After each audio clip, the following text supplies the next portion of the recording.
Le régime à cotisation déterminée comparativement au régime à prestation déterminée. Régime à prestation déterminée, on sait combien qu'on va recevoir à la fin. Un régime à cotisation déterminée, quand vous venez pour faire votre choix entre deux employeurs, lequel choisir. Avantage du régime à cotisation déterminée, c'est que vous pouvez appeler le service de votre, par exemple, l'assureur qui va faire le régime à cotisation déterminée. Puis vous allez pouvoir choisir la force de votre portefeuille. Vous êtes plus audacieux, vous avez le droit de choisir des actifs qui sont plus audacieux pour aller vous générer une meilleure retraite. Qui dit plus audacieux, dit plus de risques, dit possibilité que ça plante. Puis les cotisations, comment ça fonctionne? Bien, l'employeur va dire, exemple, je mets 5 %, puis vous allez mettre 5 %, donc ce qui va faire 10 % de cotisation. Pourquoi je vous en parle, c'est que là, hey, il reste 8 % disponible pour votre REER. Puis là, on me pose souvent la question, ouais, mais moi, j'ai un fonds de pension à job, ça vaut-il la peine de mettre plus de REER? Si j'ai moyen, oui, il reste 8 %.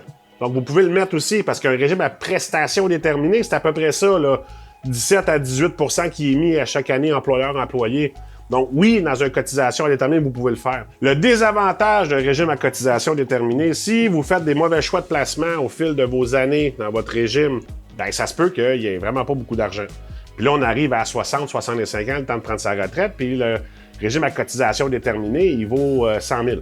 Ben, c'est 100 000 pour votre retraite. Versus une prestation déterminée, c'est un montant, exemple, de 50 000 par année tant que vous allez vivre. Puis il faut savoir que pour générer une rente à vie de 50, 60, 70 000 par année, ça en prend de l'argent, là. C'est pour ça que dans une cotisation déterminée, si l'employeur met un 4, vous mettez 4, on est loin de l'objectif, là.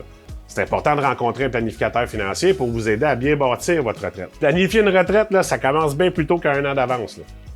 Je dis ça, je dis rien. C'est sûr que quand on est plus jeune, c'est loin, il y a plein d'objectifs, la vie va changer, il y a plein d'affaires qui vont changer, mais au moins donner un objectif. Quel type de revenu vous voulez avoir plus tard dans votre vie, puis combien il faut que je mette aujourd'hui pour tendre vers ce que je souhaite.